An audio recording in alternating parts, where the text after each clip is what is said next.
Bien sûr, il y a eu des premiers ministres incompétents. D'ailleurs, c'est François Giroud qui disait le jour où on nommera des femmes incompétentes, là, on pourra se dire que on sera l'égal des hommes. Elle avait bien raison.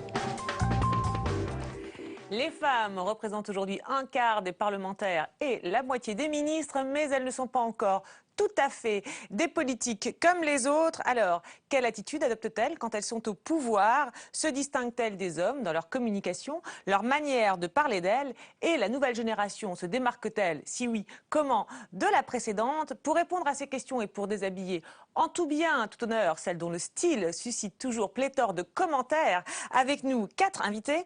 Marlène Coulonguli, professeure de communication à Toulouse et auteure de ce livre, présidente Le Grand Défi sur les femmes, la communication et le pouvoir. Djamil Daklia, sociologue, spécialiste du people et auteur de ce livre. Les politiques sont-ils des people comme les autres? On verra que du people, il en est souvent question quand on parle des femmes. Jean-Daniel Lévy, spécialiste de l'opinion chez Harris Interactive, pour voir comment les femmes sont perçues et suivant quels critères, les femmes politiques, je parle. Et Michel Dominici, auteur d'un documentaire Madame la Ministre, diffusé sur France 3 et bientôt sur Public Sénat. Alors, pour commencer, je voudrais vous faire réagir à ce qui nous a semblé, en préparant l'émission, être une des spécialités des femmes en politique. Tout d'abord, elles nous paraissent être souvent plus cash que les hommes. Exemple, lorsqu'il s'est agi de remettre en cause la manière dont Nicolas Sarkozy avait mené campagne en 2012, eh bien, c'est Roselyne Bachelot qui a ouvert les hostilités dans un livre et dans les médias. Il a fait dans cette campagne une erreur en choisissant une erreur de stratégie en choisissant cette stratégie droitière qui a éloigné de nous des électeurs modérés. Je crois qu'il ne faut pas tarder à faire cet inventaire parce que quand même quand on fait le bilan, on a perdu les municipales, on a perdu les élections départementales, les régionales, les législatives, les sénatoriales, la présidentielle. On ne peut pas dire, comme je l'entends dire, eh ben, écoutez, on ne va rien faire, on va mettre la poussière sous le tapis et tout ce qui nous a fait échouer, ben, on va continuer comme avant. Brice Hortefeux dit ce soir le droit d'inventaire de Madame Bachelot, je suis contre. Ah mais je pense que j'aime bien Brice Hortefeux, mais je pense qu'il a tort et que nous n'avons pas beaucoup de temps. Voilà, elle n'y va pas par 4 chemins et elle n'est pas la seule. Nathalie Kosciusko-Morizet, également ex-ministre et porte-parole de la campagne de Nicolas Sarkozy, lui a emboîté le pas. Tout le monde sait bien que j'avais une ligne différente de celle de Patrick Buisson. Je me suis fait accuser d'énormément de choses. Au moment où, d'ailleurs, j'avais redit que je signerais mon livre à nouveau si je devais le signer sur le Front National. Beaucoup de ceux qui disent aujourd'hui, moi j'ai toujours été clair avec le Front National, on dit « Ah, mais c'est peut-être pas la bonne porte-parole ». Dont acte, je le redis, il y a des choses qu'il vaut mieux dire avant les élections, quand c'est périlleux, qu'après les élections, parce qu'on est plus crédible. Moi, le reproche principal que je fais à Patrick Buisson, c'est que son objectif, à mon avis, n'était pas de faire gagner Nicolas Sarkozy, il était de faire gagner Charles Maurras.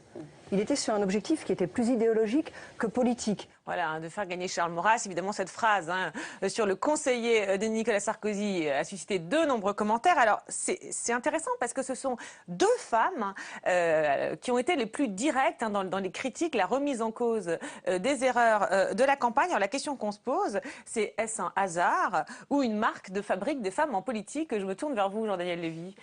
Selon vous? Selon moi, d'une manière générale, en fait, on voit que les femmes qui entrent en politique sont beaucoup moins articulées autour d'une idéologie qui serait une idéologie stricte, et elles sont autour de ressorts qui sont des ressorts d'ordre pratique. Alors, c'est pas forcément leur faire offense, en tout cas, c'est perçu comme cela de la part des Français. Et dans ce contexte-là, le fait de se confronter à la pratique, ça peut amener à avoir un type de discours ou des types de mobilisation verbaux qui sont différents. C'est-à-dire qu'en clair, la campagne n'a pas marché, il y a eu telle et telle chose, donc bon, soyons sur le pratique, on est pragmatique, on y va. On est concret, puis on se dit franchement les choses. On a pu voir tout à l'heure, par exemple, dans les propos de Roselyne Bachelot, de dire Brice Hortefeux a tort. En général, on voit bien que les hommes ont plutôt tendance... Oui, elle l'aime bien quand même, mais en général, voilà, on a plutôt tendance à user de périphrases en disant on n'est pas tout à fait d'accord ou on ne porte pas exactement le même jugement. Et ce sont des types de prises de position qui sont beaucoup plus directes et qui donnent d'ailleurs à voir aux yeux des Français des pratiques politiques qui peuvent apparaître comme étant assez différentes selon qu'on soit un homme ou une femme. D'accord. Alors, Marlène Coulonguli, vous êtes spécialiste, on va dire des femmes pour caricaturer un peu, enfin du moins des études de genre. Alors, est-ce que du genre, voilà. Alors, concernant les femmes, est-ce que vous voyez aussi cette différence que vient de pointer Jean-Daniel Lévy? Et si oui, comment expliquez-vous le fait que les femmes politiques paraissent plus, on va dire, plus cash, plus directes, plus pragmatiques, hein, elles n'y vont pas par quatre chemins? Moi, ce qui me frappe dans tous les témoignages que j'ai pu lire émanant de femmes politiques, donc quand j'ai préparé cet ouvrage, c'était que toutes disaient leur difficulté finalement à assimiler une discipline de groupe. Toutes disaient qu'à un moment ou à un autre, elles avaient besoin de dire ce qu'elles pensaient, quand bien même cela contrevenait finalement à l'opinion générale qui était partagée dans le parti. Donc elles sont plus individualistes alors? Elles sont plus franches. Elles sont plus franches, en tout cas c'est comme ça qu'elles se percevaient, et elles ont plus de mal, c'est ce qui ressortait en tout cas des témoignages, à ménager un moyen long terme. Elles ont besoin à un moment donné de dire ce qui leur paraît être la juste chose à dire. Deuxième point que cela m'évoque, c'est ce qui me frappe, c'est la volte-face finalement des hommes. Où on a eu la prise de position de Brice Hortefeux vis-à-vis de Roselyne Bachelot, pas de droit d'inventaire, le droit d'inventer, hein, où il semble la renvoyer vers le passé. Oui, il cherche un petit peu à calmer les ardeurs, on va dire, des femmes UMP qui sont parties dans la critique. Et puis récemment, quand même, Fillon, qui est tout de même un proche de Roselyne Bachelot. Donc on a l'impression de voir se constituer une espèce de front des hommes contre ces deux femmes qui ont osé dire ce que sans doute beaucoup pensaient tout bas. D'accord, ok. Parce qu'elles ont, vous dites, plus de mal finalement à intégrer cette espèce de logique de groupe. On y va. Il faut dire aussi qu'elles ont quand même mené la campagne. Elles se sont tues pendant. Enfin, elles ont joué collectif. Elles ont joué collectif. Mais là, le bouchon.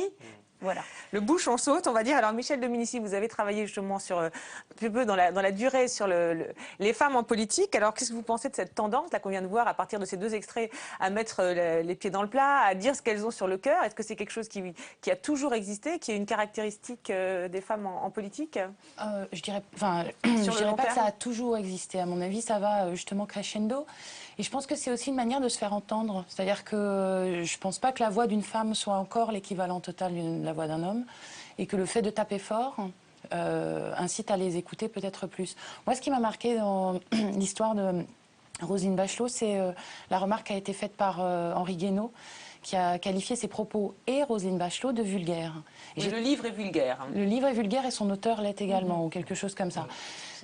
J'ai trouvé, je ne comprenais pas l'usage de ce qualificatif, et la chose que ça m'a rappelé, c'est... Pourquoi vulgaire? Pourquoi vulgaire?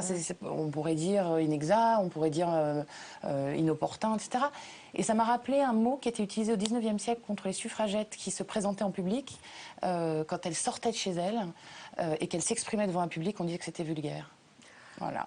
Quoi? Vous voulez dire qu'il y a autant de sexisme aujourd'hui à l'UMP qu'il y a pu y en avoir à l'époque des suffragettes? Je pense qu'il est moins conscient, parce qu'il y a des tabous maintenant, on n'a plus trop le droit, il y a des choses qu'on n'a plus trop le droit de dire, mais il y a des réflexes. D'accord, des réflexes, mais peut-être exacerbés par le fait que justement les femmes, enfin là on a vu, les femmes disent davantage.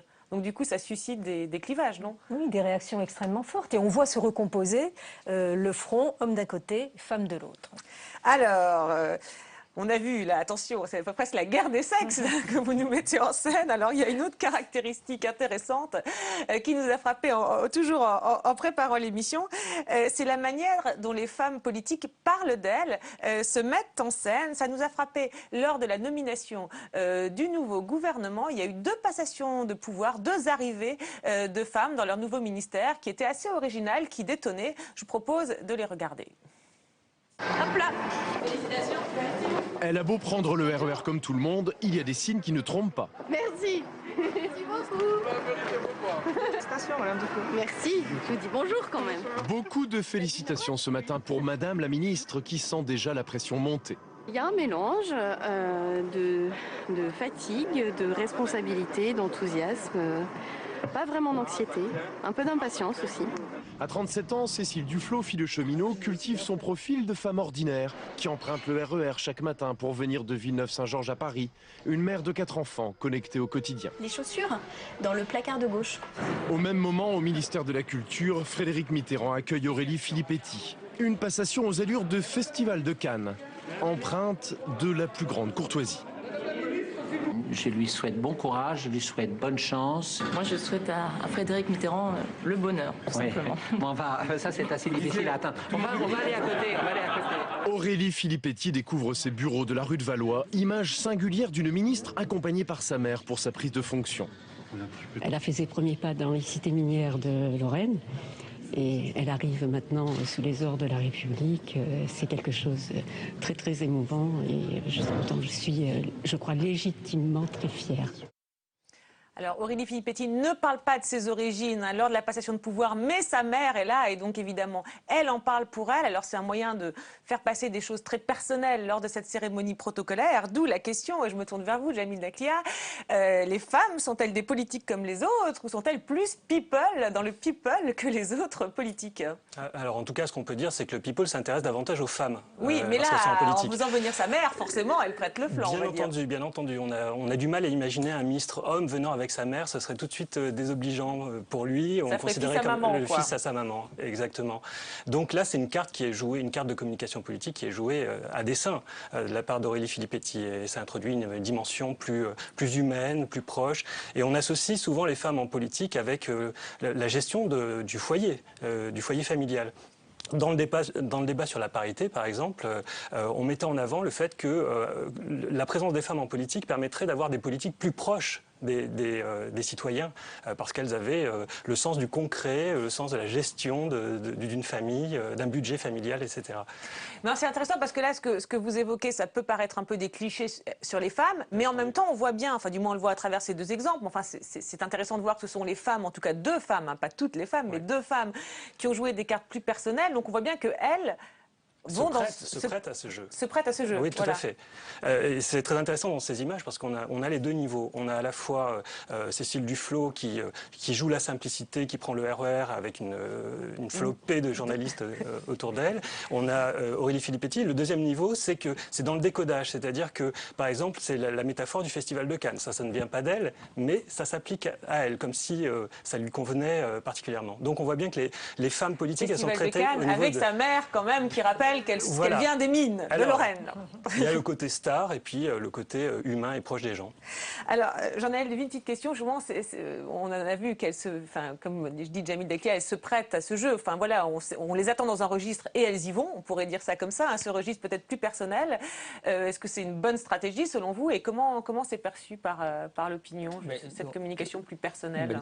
Déjà, le gouvernement héros, le fait qu'il y ait la parité, ça a été extrêmement bien apprécié par les Français. Par les Français et les Françaises. Après, la vraie question que se posent les Français, c'est sont-elles là uniquement pour faire de la décoration, entre guillemets, pour faire la parité, ou est-ce qu'elles sont là pour mener une action politique et une action politique propre? La suspicion du syndrome Juppette, quoi. Il y a un peu de cela, Et le fait qu'elles puissent aujourd'hui avoir des rôles qui sont des rôles pas uniquement dévolus à des secrétariats d'État, mais qu'elles puissent exercer des ministères qui soient des ministères pleins, rassure quelque peu les Français et donne un peu de consistance différente à l'action politique. Mais alors du coup, sur ces images, vous en pensez quoi, vous, de ces images? Est-ce que justement, dans ce contexte-là, c'est bien de jouer cette carte plus personnelle ou ça peut être dangereux parce que justement, ça sous-entend qu'elles vont être peut-être plus dans le registre, on va dire, de l'intime et moins dans le registre de la politique avec un P majuscule? C'est le risque parce qu'on est un pays qui est un pays extrêmement politique, on est un pays qui se méfie énormément de toute la relation entre le public et le privé et tout ce qui peut apparaître comme étant l'exposition de sa vie intime, en général, est plutôt malvenu ou en tout cas n'est pas forcément perçu positivement ou créer de la suspicion à l'égard du fond politique. Donc, la maman d'Aurélie Filippetti, vous diriez quoi alors? Ça peut susciter de la suspicion sur le fond politique? Ou en tout cas, ça peut susciter une petite interrogation sur la capacité d'Aurélie Filippetti à être entièrement libre de son action. Et le fait de faire appel à sa mère ou à un proche dans des moments qui ne sont pas forcément des moments d'émotion, mais qui sont également des moments politiques ou républicains, peut pour partie fragiliser Aurélie Filippetti. Un petit mot là-dessus? Juste deux choses. Effectivement, moi, ce que je pratique souvent quand je regarde les images ou quand je lis des écrits de femmes politiques, je pratique ce que j'appelle le test de symétrie. Si c'était un homme, est-ce que ça fonctionnerait? Bon, évidemment, ça ne fonctionnerait pas.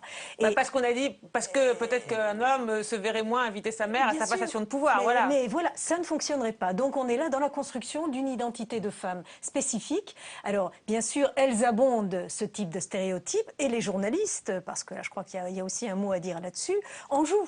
Puisqu'ils répondent très fortement à cette mise en scène qui est faite par les femmes politiques. Oui, parce que les journalistes, ils aiment bien quand il y a un peu de people. Voilà, donc il y a une co-construction qui est intéressante. En tout cas, vous avez parlé de Cécile Duflot, alors femme normale, on va dire, de manière très consensuelle. Et il y a une phrase qu'elle dit dans le RER qui nous a semblé particulièrement intéressante, parce qu'elle est toute bête, cette phrase, mais elle renvoie un message assez clair. On écoute. Une mère de 4 enfants connectée au quotidien. Les chaussures dans le placard de gauche. Voilà, alors maintenant, tout le monde sait que chez les Duflot, les chaussures sont dans le placard de gauche, information stratégique. Ça fait sourire, c'est très court, mais en même temps, voilà, on voit bien ce que ça nous montre. Hein. Elle part, elle est nommée ministre, elle est happée par sa vie de femme publique, mais quand même, elle continue de se préoccuper voilà, et d'aider, je ne sais pas si c'est son mari ou sa nounou en détresse, ou ses enfants en détresse, lorsqu'il faut chercher les chaussures dans le placard. Quel effet ça fait ? Pourquoi elle fait ça? On se demande finalement, est-ce que c'est habile ou pas? Alors Jean-Daniel Lévy, Marlène Coulon-Guidi, on vous fera réagir les uns et les autres. C'est habile dans le sens où on a besoin d'avoir des responsables politiques qui ne sont pas complètement déconnectés. Donc là, elle donne à voir que, d'une manière générale, elle arrive à avoir... Il y a la perception quand même elle a un cerveau bien organisé. Elle a un cerveau bien organisé, mais pas que. C'est-à-dire qu'elle est encore en prise avec une partie de la vie quotidienne. Souvent, le reproche qui est fait aux responsables politiques, c'est « mais vous ne vivez pas du tout dans notre monde. Vous êtes en permanence assisté. Vous avez des chauffeurs, vous avez des personnes chez vous, vous avez quelqu'un qui gère votre emploi du temps en permanence, et donc tout ce qui a trait à la vie quotidienne, vous êtes incapable de pouvoir y répondre. C'est la raison pour laquelle parfois des responsables politiques sont interrogés, ne serait-ce que sur le prix de la baguette de pain. Voilà. Donc dans ce contexte-là, le fait qu'elle donne à voir qu'elle sait au moins où sont rangées les chaussures de ses enfants montre qu'elle n'est pas uniquement dans les arcanes du pouvoir, mais qu'elle est également en relation avec une partie de la vie quotidienne. D'accord, donc c'est pas comme la maman d'Aurélie Filippetti. C'est pas la même chose. C'est une personne qui est capable d'être multitâche entre guillemets et qui n'a pas complètement, qui n'est pas passée complètement de l'autre côté de la barrière et qui serait déconnectée de la vie quotidienne des Français. Vous êtes d'accord? Alors, habile, oui, parce qu'effectivement, un des arguments qui a été mis en avant par les débats autour de la parité, ça a été que les femmes pouvaient apporter quelque chose d'autre à la politique, dont ce rapport au concret, au quotidien, etc. Habile, mais risqué. Parce que chaque fois qu'une femme, finalement, joue de son identité de femme, de son ethos de femme, on se rend compte que ça peut fonctionner comme une espèce de boomerang.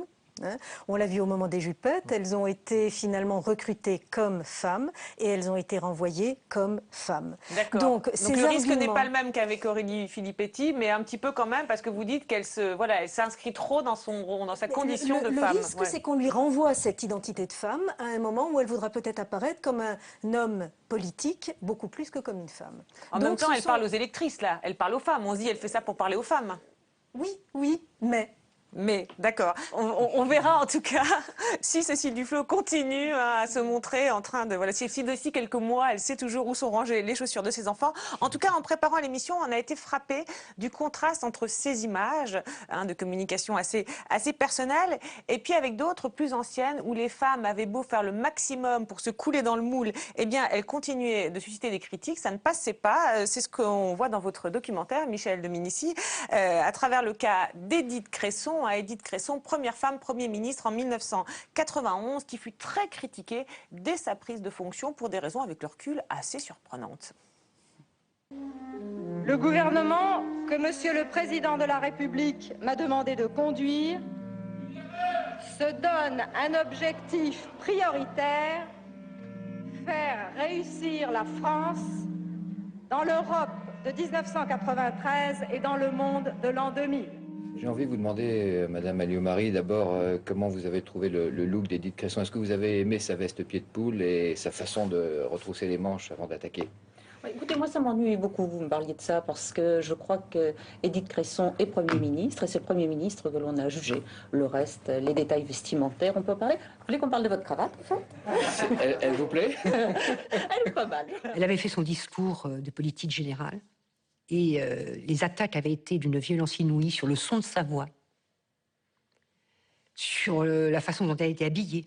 C'est-à-dire qu'on avait complètement nié, on pouvait discuter ce qu'elle disait, hein, c'est pas le problème, mais on avait complètement nié son message politique. Voilà, critiquer pas tant sur le message politique, mais sur le fait d'être une femme, sa voix au perché. Alors, c'est amusant, c'est intéressant, parce qu'avec le recul, bon, on voit que les critiques ont quand même changé. On voit quand même qu'il y a eu du temps qui a passé. Et puis on se pose une question, on s'est posé une question en préparant l'émission, c'est est-ce que toutes ces critiques dont les femmes ont fait l'objet ne les a pas quelque part libérées et ne leur a pas permis de faire ce qu'on vient de voir chez Cécile Duflot, chez Aurélie Filippetti, finalement d'assumer quelque chose de beaucoup plus personnel, puisque de toute façon elles sont critiquées. Je pense qu'elles s'en seraient passées volontiers. Je voudrais juste dire sur Édith Cresson, 73% des Français étaient heureux qu'il y ait une femme Premier ministre à l'époque, dans les premiers mois. D'accord. Donc ça ne veut rien dire. Les Français étaient contents. C'était apparemment les élites de son camp et du camp adverse qui étaient beaucoup plus résistants. Donc, par rapport au sondage, du coup, c'est assez intéressant de voir que la France était en avance sur ses élites. Et après, pour les insultes, je pense que franchement, Édith Cresson s'en serait passée. C'est très désobligeant, ça paie sa crédibilité politique. Et c'est ce que dit Marie-Georges Buffet. C'est-à-dire la critique la plus efficace contre une femme, c'est quand on désubstantialise son discours politique. Oui, parce que quelque part, au départ, ce que vous montrez, c'est qu'on ne la critique pas tant sur ce qu'elle dit, sur ses orientations politiques, mais sur sa manière d'être, sur sa personne, en fait. Absolument. Et on oublie la politique. Alors, de plus en plus de journalistes luttent contre ce réflexe, mais il existe encore. Et là, on en a un exemple caricatural. Hein. Oui, bien sûr. Mais alors, on a vu effectivement des exemples de communication plus actuels. Ce qui est frappant, c'est quand même l'évolution et quand même, est-ce que justement, ce paradoxe, on va dire qu'il y a un paradoxe, puisque les femmes étant, on l'a vu, plus critiquées quand elles cherchaient à se couler dans le moule, et bien finalement, aujourd'hui, on vient de le voir, assument une communication beaucoup plus décalée. Est-ce que c'est pas finalement, il n'y a pas un rapport de cause à effet? Alors, je voudrais juste revenir sur le. Vous voulez pas répondre, personne ne veut répondre à cette question. C'est-à-dire que l'extrait-là est vraiment très très riche. Et je voudrais revenir sur l'intervention de Michèle Alliot-Marie, qui pratique le test de symétrie, justement. Oui, exactement. Elle fait comme vous. Elle fait, voilà, je fais comme elle. Vous faites comme elle. Et je voulais simplement rappeler que Michèle Alliot-Marie était particulièrement sensible à ces histoires de vêtements. Une anecdote dont vous avez sans doute entendu parler. Une des premières fois où elle arrive à l'Assemblée nationale, elle porte un pantalon et la pariteur lui dit Madame Alliot-Marie, le pantalon est interdit dans l'enceinte de l'Assemblée nationale. Et elle lui répond avec superbe, voulez-vous que je l'ôte, monsieur? Je le trouve tout de même tout à fait excellent. On aurait imaginé Michèle Alliot-Marie allant en petit dessous à l'Assemblée nationale. Donc je trouve cette réaction intéressante. Mais ça n'a quand même pas empêché Michèle Alliot-Marie d'utiliser le même type d'argument, par exemple à l'égard de Ségolène Royal en 2007, puisque c'est elle qui a dit de Ségolène Royal qu'elle changeait d'idée comme de jupe. Donc cette position j'allais dire très subtile qu'elle a là, où elle décrypte le message du journaliste, ne l'empêche pas elle-même d'utiliser le même type d'argument à l'encontre de son adversaire politique. D'accord. Donc sur l'extrait, et alors sur la mise en perspective, est-ce que ça n'aurait pas, en quelque sorte, libéré les femmes, finalement, le fait de savoir qu'elles sont beaucoup plus critiquées sur ces questions d'apparence? Est-ce que ça n'aurait pas donné une certaine liberté dans leur communication? Il y a ça, et puis il y a peut-être également une dimension générationnelle, c'est-à-dire que ce sont des personnes qui n'ont pas forcément vécu la période des années 70, une confrontation entre les hommes et les femmes, l'avènement du féminisme et tous les combats du féminisme. Et donc, d'une manière générale, tous ces débats qui pouvaient exister justement sur la mise en avant de la féminité, qui pouvaient éventuellement nier une partie de l'identité, n'est pas incarné en tant que tel parce qu'elles ne l'ont pas vécu comme étant de forts débats constitutifs de leur entrée en politique. Donc aujourd'hui, elles sont entrées en politique avant tout. Il s'avère que ce sont des femmes et donc dans ce contexte-là, elles adoptent des codes qu'elles ont toujours adoptés en tant que femmes et qu'elles vont continuer de développer dans le cadre de leur activité, qui est une activité militante ou en tout cas une activité professionnelle ou élective. Donc c'est un rapport au féminisme ou un rapport à la confrontation entre les hommes et les femmes qui va être différent. Et peut-être le sentiment que le fait de s'assumer en tant que femme n'est pas forcément vécu aussi négativement que ça pouvait être le cas par le passé. D'accord, vous voulez dire finalement elles ne se posent pas forcément toutes ces questions, elles sont plus, voilà, ces jeunes femmes sont en politique comme elles seraient femmes dans la vie en général, sans forcément avoir intégré ces combats et les humiliations d'Édith Cresson, oui. C'est-à-dire qu'effectivement, on a l'impression d'avoir affaire à deux temps. Il y a eu une génération, notamment dans les années 80, qui a endossé ce qu'on appelait, pour rester dans le domaine du vêtement et sans être réducteur. Mais on va passer aux vêtements, justement. Oui. Alors, ça fait la transition. On a ce qu'on appelait le power suit, c'est-à-dire l'uniforme du pouvoir, et qui, en fait, reprenait un peu les codes du vêtement masculin avec des tailleurs très épaulés, une allure très stricte. C'est d'ailleurs ce qu'exprimaient les images avec Michèle Alliot-Marie. Et puis dans un deuxième temps, il y a donc une nouvelle génération qui, elle, se sent libérée par rapport à ces codes-là, ne se sent pas obligée d'entrer dans ce moule qui finalement est celui qui concerne les hommes en politique. D'accord, donc libérée sur le plan de l'attitude, libérée sur le plan des vêtements. Alors justement, une petite histoire du vêtement, c'est très intéressant de voir que si les hommes ont toujours eu un uniforme et gardent un uniforme, aujourd'hui le fameux complet gris, eh bien les femmes ont dû inventer, on va dire, leur uniforme, voire leur propre uniforme, et ça n'a pas toujours été facile. Un petit montage. Grand succès médiatique pour le premier conseil des ministres du nouveau gouvernement. Mais le Premier ministre s'est presque fait voler la vedette par Martine Aubry, ministre du Travail, et Frédéric Bredin, ministre de la Jeunesse et des Sports. Toutes deux ont provoqué une mini-émeute parmi les photographes.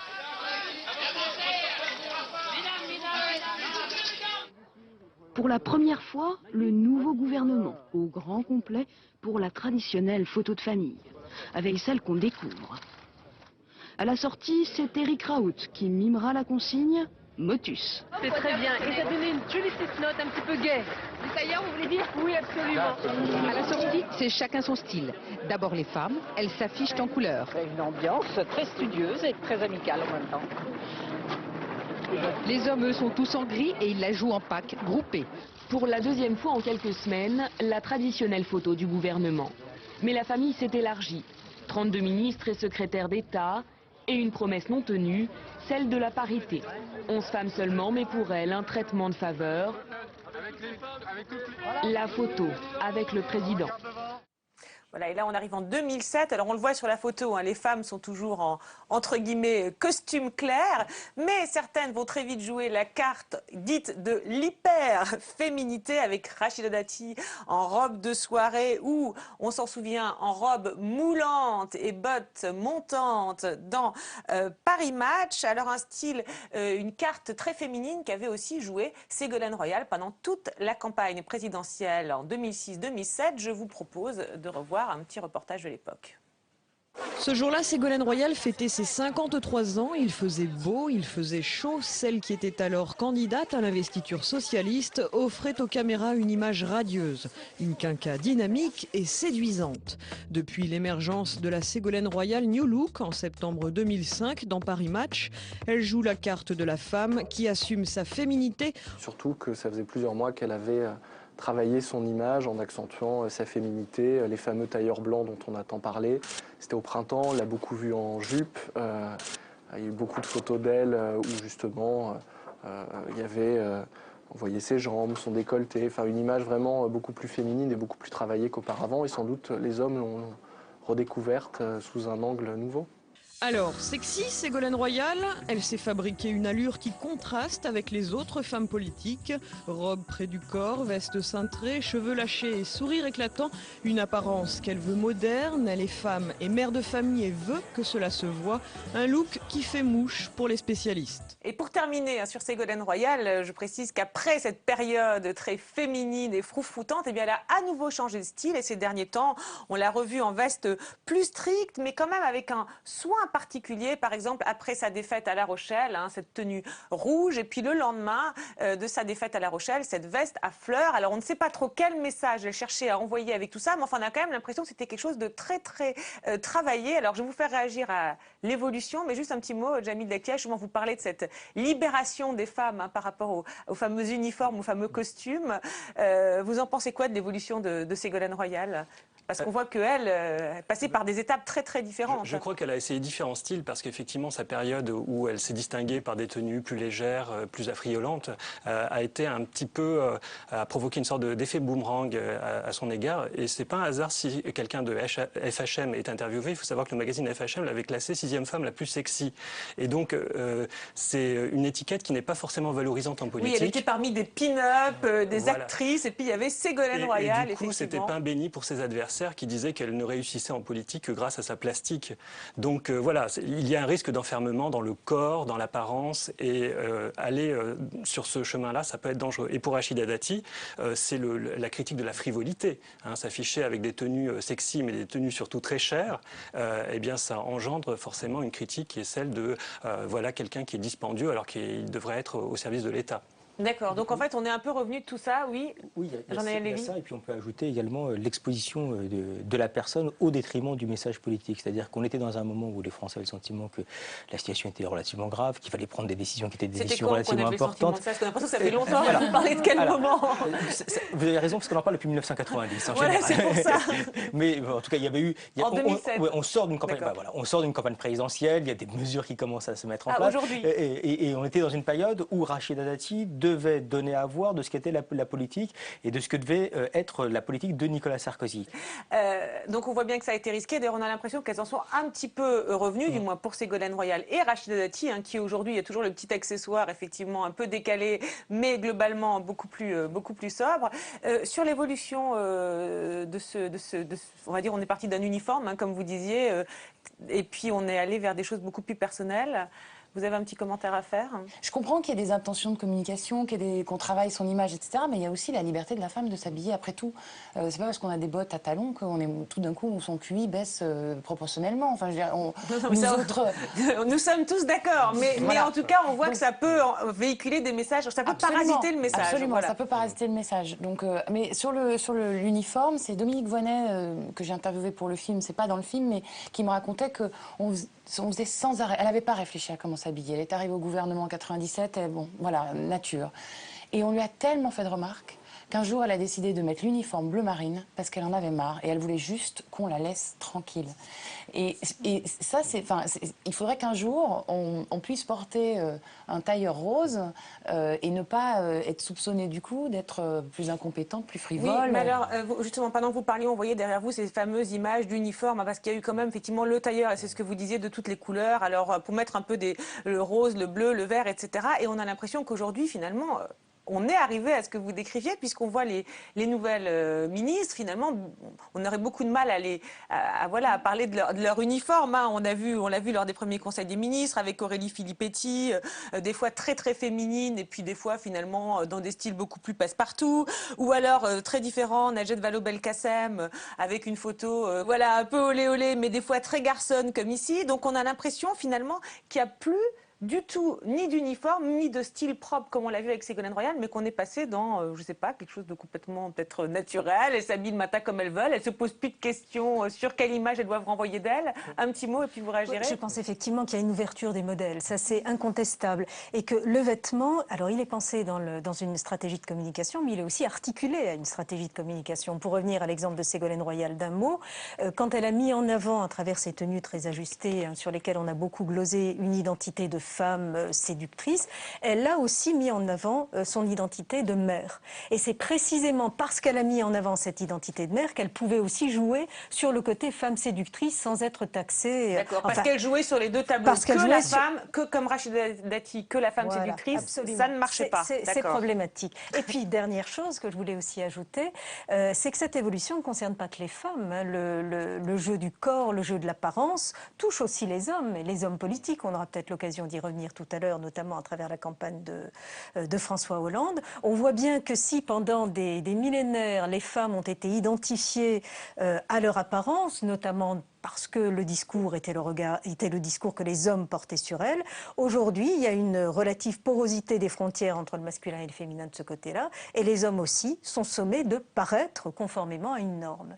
Alors vous aviez évoqué la question des hommes en disant qu'il y avait une relative peut-être symétrie dans les problématiques. Alors c'est vrai que la question comment être une femme en politique en amène une autre. Hein, c'est comment être un homme en politique, comment être un homme avec sa femme, comment être un président avec sa première dame. En revoyant quelques images, on s'est dit que la question se posait pour François Hollande bien avant l'épisode fameux du tweet. Par exemple, lors de son élection à Tulle, Valérie Trierweiler lui avait organisé une petite surprise, un petit orchestre était arrivé sur scène et l'attitude de François Hollande nous a paru assez intéressante. Je vous propose de la revoir.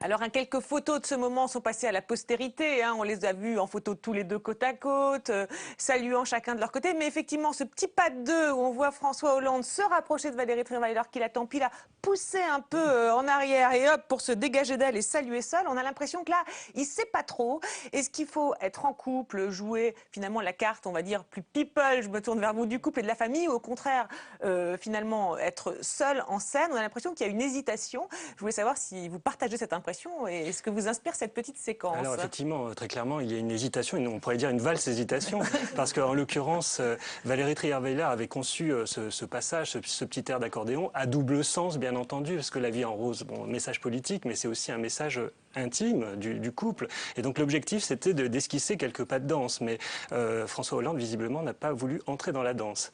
Et donc là, c'est là qu'on sent déjà, peut-être à la lumière du tweet, on fait une prophétie hasardeuse, mais on sent qu'il y a une tension entre, justement, la relation réelle du couple et puis l'image que François Hollande veut en donner.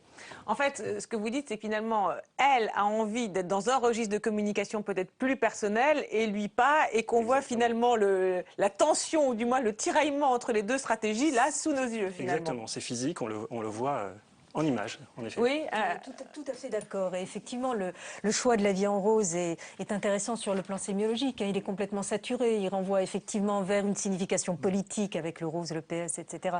et vers une dimension privée, intime, etc.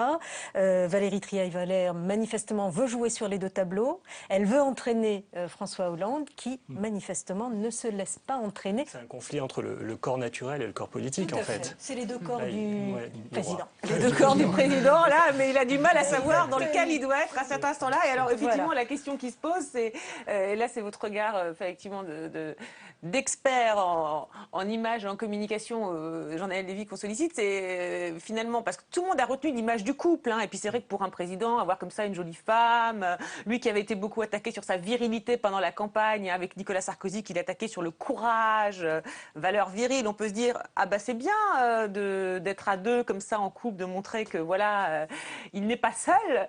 Rien de tel pour un homme que d'avoir une femme pour être convaincu d'être un homme. Ça, c'est un adage classique. D'accord. Donc ça pouvait être une bonne carte à jouer. Pourtant, il le fait, mais sans le faire vraiment. Quel regard vous portez du coup sur ces images? C'est qu'il l'a pas vraiment choisi, hein, et qu'on a bien vu que d'une manière générale, quand François Hollande faisait campagne, s'exposait et intervenait devant le public, devant les médias, il était seul. Il avait une vie à côté, mais il était seul. Et il a bien compris qu'en France, on élit un président de la République, on n'élit pas un couple présidentiel. Ça peut avoir des incidences sur l'image qu'on peut avoir du président de la République, sa femme, éventuellement pouvoir combler des manques ou donner le sentiment qu'il y a la capacité à pouvoir tempérer ou éventuellement faire modifier un petit peu le comportement du responsable politique. Mais en France, notamment le président de la République, on élit une sorte de monarque républicain. Et dans ce contexte-là, c'est une personne seule face aux Français et qui n'est pas forcément en couple. Et pour finir juste cette image, vous dites finalement...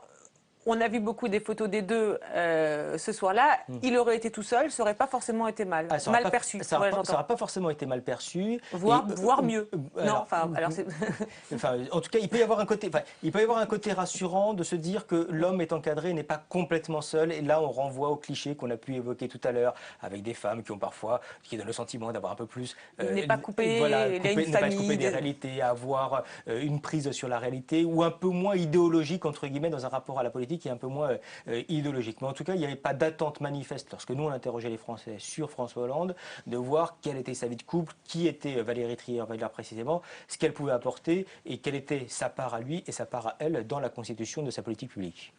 Un petit mot, on n'est plus tout à fait sur la femme politique, mais on est quand même sur la femme dans la sphère politique. Sur François Hollande, ce que je voulais dire, c'est que ce que ça me rappelle, je suis en train de faire des recherches pour un film futur, et décidément, le pauvre, ces femmes l'emmènent toujours là où il ne veut pas aller, parce que je viens de retrouver une archive où on le voit pique-niquer avec Ségolène Royal et ses enfants. Après, il y a eu l'histoire de la maternité, on les voit aussi à table dans leur salle à manger, donc...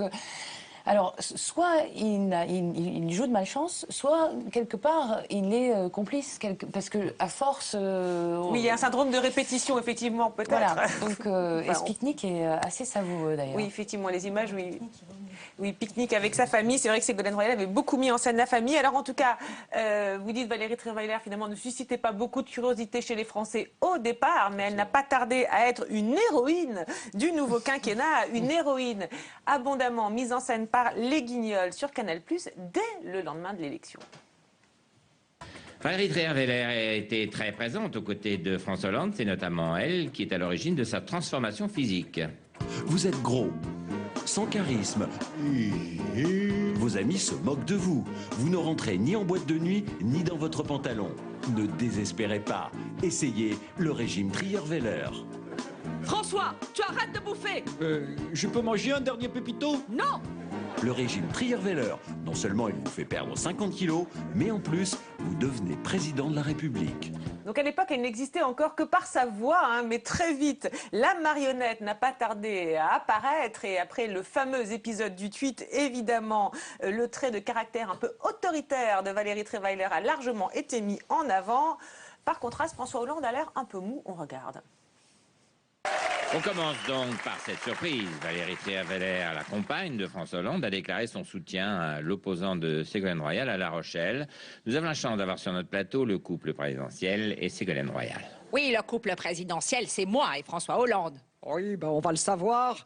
Ça serait quand même bien que François tienne sa bourgeoise. Hein, on parle de politique, là, c'est sérieux, on parle pas chiffon. Et qu'est-ce qu'elle a, là, ton ex, François? Elle a pas reçu sa pension alimentaire? Monsieur Hollande, vous ne devriez pas intervenir, non? Ah non, surtout pas. Bien. Madame Trierweiler, pourquoi avoir pris position pour l'adversaire de Ségolène Royal? Oui, on aimerait bien savoir. C'est un choix politique. J'estime que l'ancien maire a fait du très bon travail à Bordeaux. Mais non, à La Rochelle. Hein. C'est possible. En tout cas, c'est pour ça que je le soutiens et ça n'a rien à voir avec Mademoiselle Royal. Madame Royal. Non, quand on vit seul sans homme avec son chat, quand on est vieille fille, on dit Mademoiselle. François, dis quelque chose. Ben oui, dis quelque chose. Ben oui, dites quelque chose, monsieur Hollande. C'est terrible parce qu'après toute une campagne à s'échiner, à montrer qu'il n'était pas le mou qu'on avait décrit, qu'il n'était pas la caricature du mou qu'on avait cherché à faire passer, eh bien voilà que patatras, ça lui retombe dessus en plus par la faute de sa compagne, si l'on peut dire. Qu'est-ce que vous en pensez, Jean-Daniel Lévy? Non seulement ça remet en cause potentiellement son autorité, et puis ça renvoie à ce que critiquaient assez fortement les Français, c'est-à-dire un couple présidentiel qui était présent matin, midi et soir dans l'ensemble des conversations. Donc avec Carla Bruni Sarkozy et Nicolas Sarkozy, la perception que la place que la femme du président de la République pouvait occuper avait profondément heurté. Donc le risque pour François Hollande, il est double. C'est d'une part effectivement une interrogation sur est-il véritablement un chef, parce qu'en France malgré tout on aime bien avoir un Bonaparte ou quelqu'un qui est présent relativement fort au niveau du pouvoir, et on a besoin également d'avoir une forme de président de la République qui apparaît comme étant relativement apaisé. Les tensions à ce niveau-là peuvent quand on le voit par exemple dans la caricature et qui pour le coup a l'air assez proche de la réalité, effectivement pris entre les deux, on a du mal à imaginer le président apaiser. Un petit mot sur cette caricature finalement. On reste toujours dans... il voulait pas être dans le people, puis finalement il est complètement dépassé, puis cette caricature, ça tourne en boucle en plus. Oui, c'est-à-dire que là la satire dépasse la réalité et on est toujours dans cet imaginaire viril du pouvoir. Hein. C'est-à-dire que un homme qui ne contrôle pas sa femme... La satire dépasse la réalité, on pourrait dire par certains côtés, la réalité avec le tweet a dépassé la satire aussi. En effet, mais c'est une critique qu'on retrouve constamment. Et par exemple, pour Nicolas Sarkozy, on se souvient que lorsque Cécilia Sarkozy était partie, on avait dit qu'il était incapable de gérer la France parce qu'il n'était pas capable de conserver sa femme à la maison. Pour finir, Marlène Coulombi, vous disiez que vous pratiquiez l'exercice de symétrie souvent. Et vous disiez aussi que finalement, on voit que les modèles peut-être tendent à se rapprocher entre les hommes et les femmes. Alors là, si on faisait l'exercice de symétrie, finalement, ce serait cruel, parce que si on avait une présidente comme ça, sous la domination de son mari, on dirait « Ouh, quel horrible sexisme !»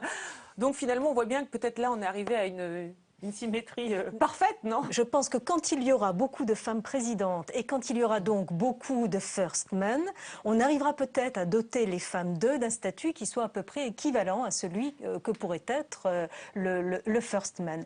Tant qu'on n'en est pas là... C'est parce que si ça se posait pour un homme, on créerait un statut. Je pense en tout cas qu'on créerait une symétrie. Alors qu'aujourd'hui, ça reste un statut qui est terriblement secondaire, popote. Hein, y a pas de... D'accord. Donc les deux ne sont pas d'accord. Donc vous voyez encore une grande inégalité à ce niveau-là. À ce niveau-là, oui, certainement. D'accord.